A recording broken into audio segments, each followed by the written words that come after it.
It's already time for Doc Booger's pick of the week again. I did this week backwards. You know, Mondays you're supposed to eat red beans and rice for lunch. You're supposed to start the day like, and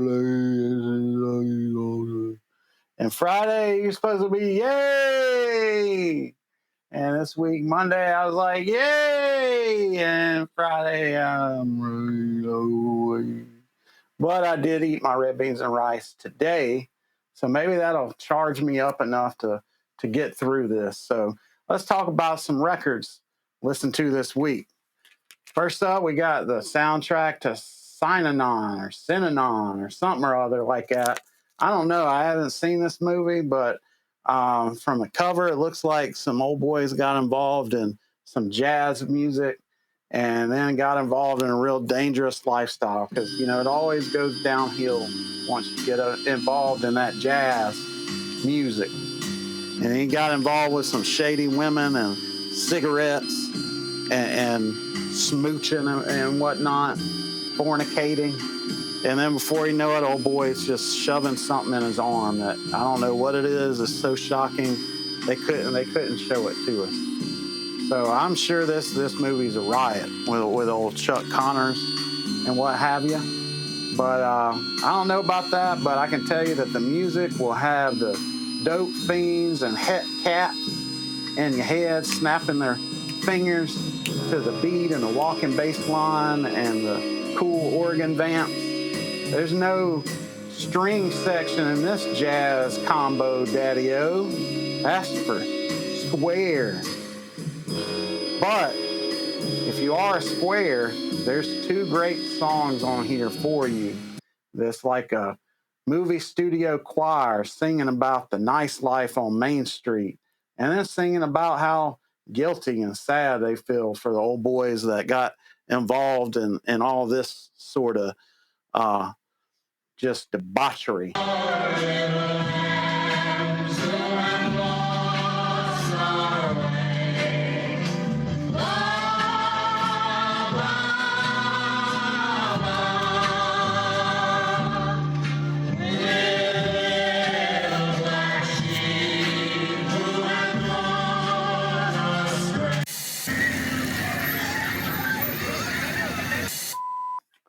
Next up, we got old Korla Pandit.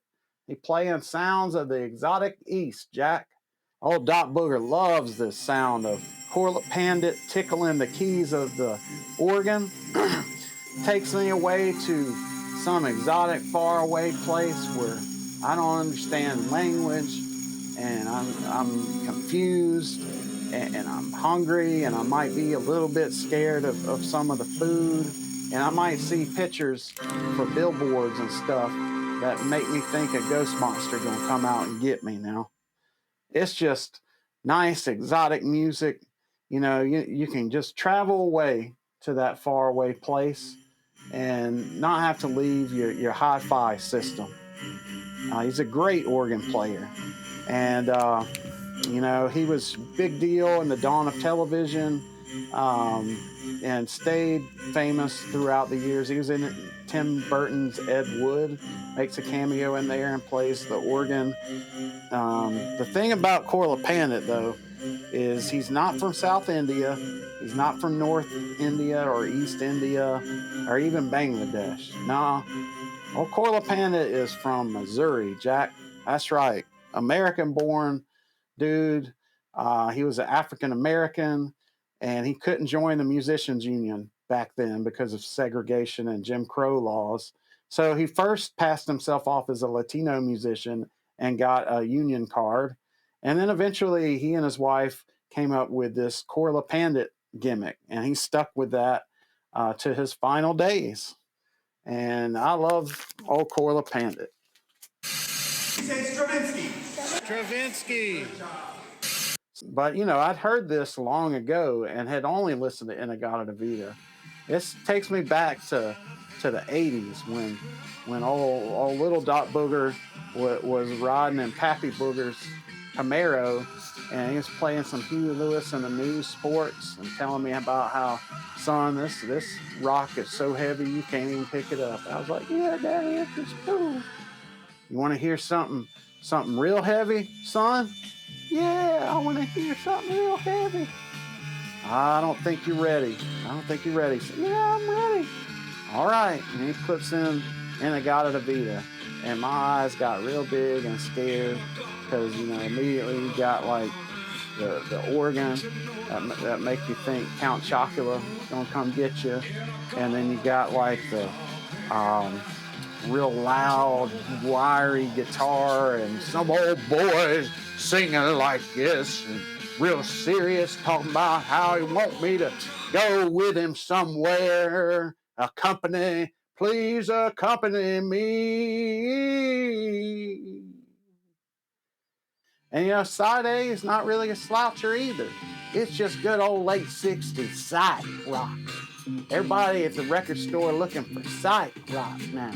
I want some psych rock, Daddy. Well, this is probably the cheapest ticket to the dance now because they sold about 1 billion trillion of these. Ornette Coleman, The Empty Foxhole. I'm kind of surprised I liked this as much as I did. This is free jazz. And, sometimes that's a mixed bag for me because sometimes it seems like they get stuck in one mode or one feeling and they'll just stay there and not really go anywhere for about 40 minutes. And this it wasn't like that. There was several varieties of moods and modes and feelings throughout the tracks. And, Ornette painted the cover. He plays sax, of course. He plays trumpet and some violin on here. And he even got his 10-year-old son to play the drums. That is pretty brave move for him. And, man, what a terrible thing to dump on the 10-year-old kid. Like, hey, son, like, we got this big record for Blue Note Records. You're going to play the drums. Don't botch it now. Don't botch it. And you listen to the drums, and they're definitely different, but it's free jazz. So I don't know sometimes to say, man, this is kind of bad, or, oh, that's brilliant, the way he's playing sort of out there. And it really works. Like, I feel like it grounds the music a bit so that it's not just a complete shred fest, noodle fest. It sounds a little bit more playful in a way, that it would if you brought a 10-year-old kid in to play drums. The title track is this sort of downbeat, like trumpet going with a nice melody, and the drums hitting the snare like right before the measure starts, like in between the end of the pattern and the beginning of the pattern. For those of you who don't really understand music stuff, it just kind of like keeps you on the edge of your seat and some way like relates to this idea of the empty foxhole. Maybe the fox is going to come back now.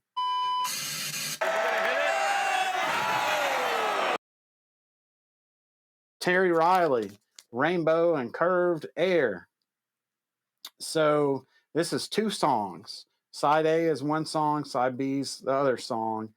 And man, side A is like some kind of fast movement, bleeping and blopping and blooping of the organ and different instruments.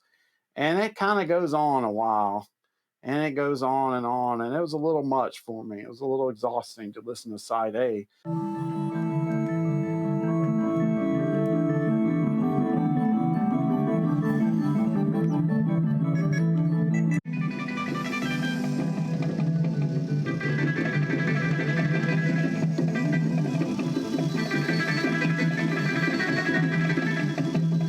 But when I was listening to it, I was like, man, this reminds me of that Who song, BabaO'Riley.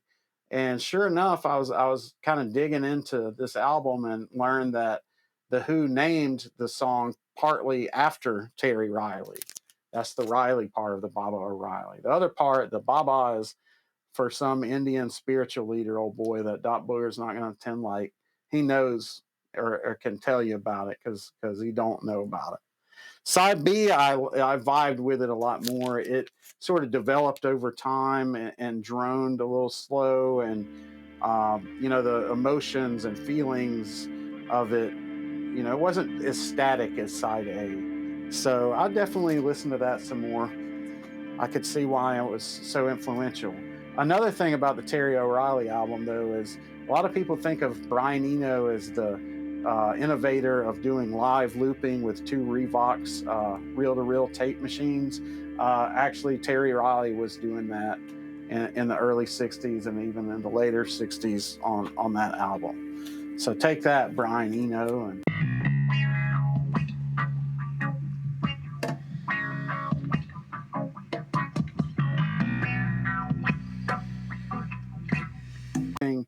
this one's on the more of the soul side, and man, it just feels good listening. It sounds like something I just need to listen to when I eat all my meals and just love my food. That's some good chicken and dumplings. That tastes good. I'm never gonna have indigestion by listening to Curtis Mayfield. There's no place like America today every time I eat.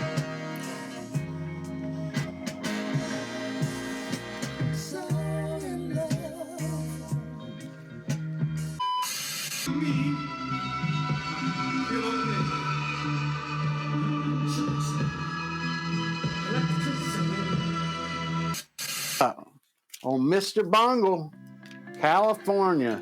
Whoo! I'm from California. Back in Mississippi back in the day, you get your hair cut at California Concepts. You want to be cool.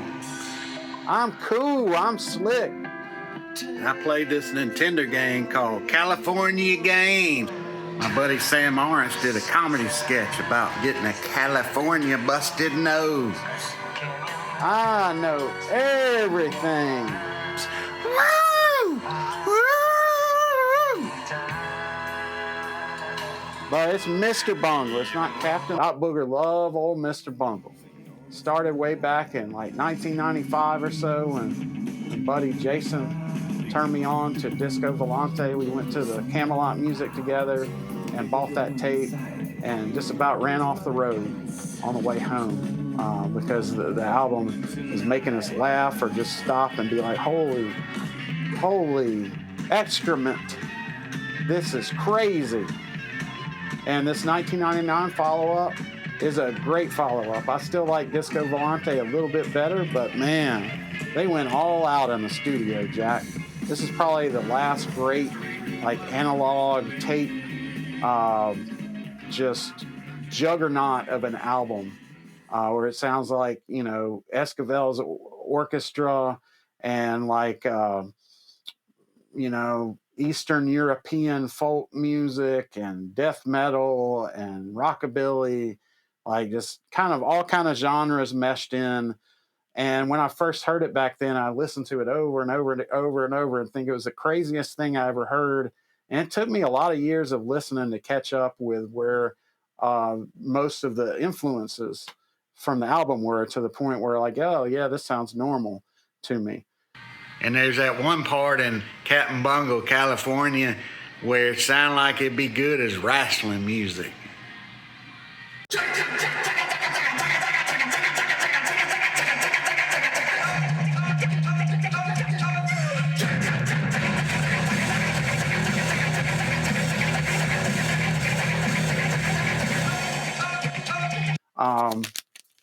So yeah, great album, great songs, no complaints there. This pressing though is terrible. It got my mad up, Jack. So this is a 2010 pressing. It was actually the first time it was pressed on vinyl by Plain Recordings. And the Snap Crackle Pop gang is in full effect in the house. And no amount of ultrasonic cleaning or vacuum cleaning is going to fade the Snap Crackle Pop crew. Can't be faded. And the mastering, like the overall volume is much lower than other records that I listen to, but there's no upside of that. You know, you would think, okay, it's lower volume most of the time, but hey, maybe there's like this added dynamic in the mastering. Maybe they took away some compression. No, it's just the overall level is lower and you just have to turn everything up and there's no additional dynamics Just listen to the CD now. Don't get this plain recordings pressing. I hear that the MOV pressing is much better, but also kind of hard to get. We got old Dick Contino and his accordion with Dave Carroll and his orchestra with Something for the Girls. Because if there's anything I know about men and women, it's that all the albums that Dick Contino did before this, men love it and girls hate it. And girls love this album. Look at them. Look at how impressed they are with Dick Contino. And look at this cover. Like, I got the microbacteria mold variant that looks like it lined the bottom of someone's bathroom under sink cabinet for a few decades maybe. But the record cleaned up nice and it played nice. This was a good thrift find. It's some swinging stuff, man. Like, it's a nice late 50s jazz combo with some reeds and some vibraphone and drums and bass. And of course, old Dick Contino on the accordion, ripping it up and playing the tunes that the girls love, like Twilight Time. Old Doc Booger likes that one too now.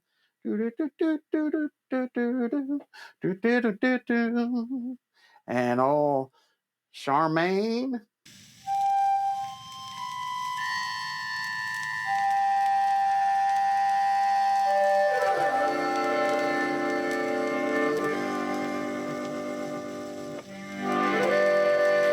You know that one now. And Adios. Do-do-do-do-do.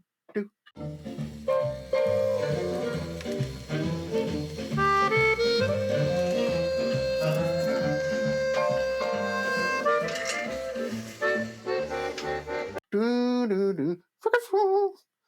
It's great. I love this album. And girls love it. And the person that owned this before me was so proud of it. They stamped it with their name stamp twice on the back and signed it at the top. They did not want any of their buddies taking this home and passing it off as their own Something for the Girls. That's his Something for the Girls. It's for his special lady friends.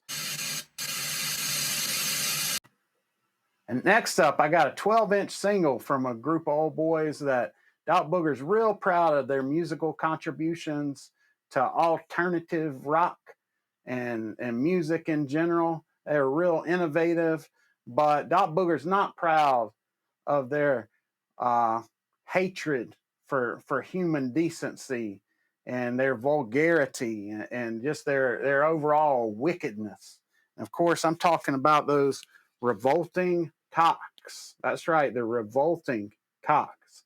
I'm not even going to show you. I can't show you this cover image. It's just not right. It wouldn't be right for kiddos to look at because it's like some pictures that look like some drawings of old girls that have taken their shirts off like they might do when they get ready to feed their youngins to their bosom, and they stuck those pictures and stuck old boy's head on the top of them with a cowboy hat on it. That's just not right now. That's disrespectful to y'all mama and them. But y'all remember the 90s? Y'all remember alternative? Y'all remember industrial? Well, Doc Booger remembers. Well, Doc Booger was at the mall all the time looking for Wax Trax cassette tapes to play in his car, and I loved it. You know, make it sound like I'm in my daddy's heat treating plant, and the furnace is fired up, and somebody threw an anvil on the ground and is beating on a forklift or something, and an old boy screaming about it. It's a good time. It's still a good time. I still get hyped up when I hear this single. This is Let's Get Physical by the Revolting Cocks. So they recorded this first, you know, as a cover of the Physical Olivia Newton-John song, and they sang the lyrics just like Olivia Newton-John did, same lyrics. And apparently, the Revolting Cocks office must have got a call from a lawyer or two that told them that they might be looking at their revolting cocks and testicles at the bottom of a river or a lake somewhere if they proceeded with their plan to release the physical song in its current form. So they rewrote the lyrics, kind of kept the chorus as is, so it's recognizable, and then we have, you know, this single.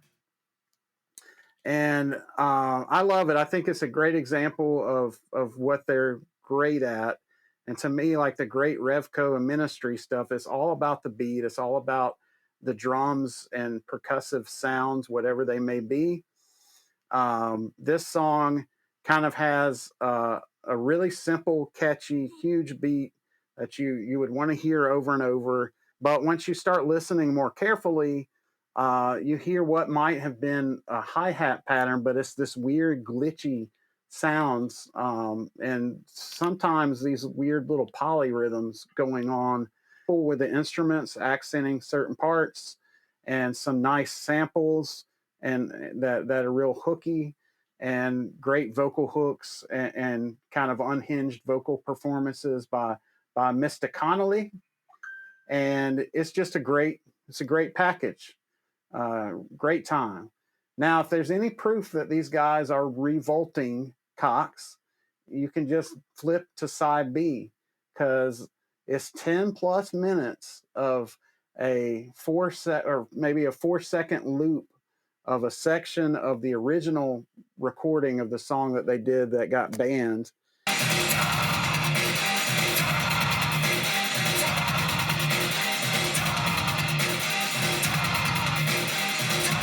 And it's that loop for over 10 minutes. You think that the record's skipping? It's not skipping, Jack. That's Revolting Cocks wanted you to look at that for 10 plus minutes, because they are mad about it, I reckon. Over and over and over and over and over and over and over and over and over, and you can keep listening to it, and it just keeps going on, Jack. Bunch of revolting cocks, those guys. Pick of the week: The Ventures in Space. Whoo!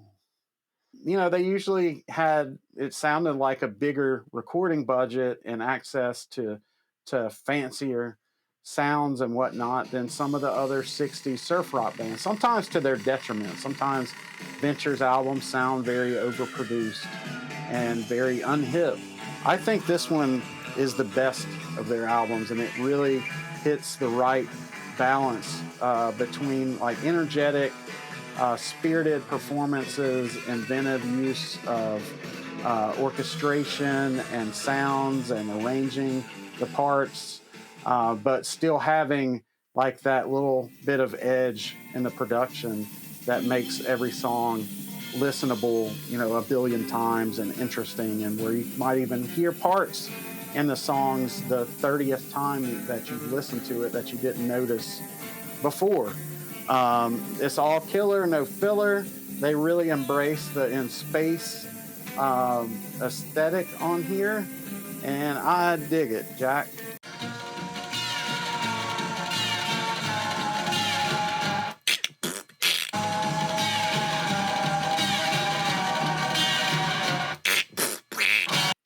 And so that's it.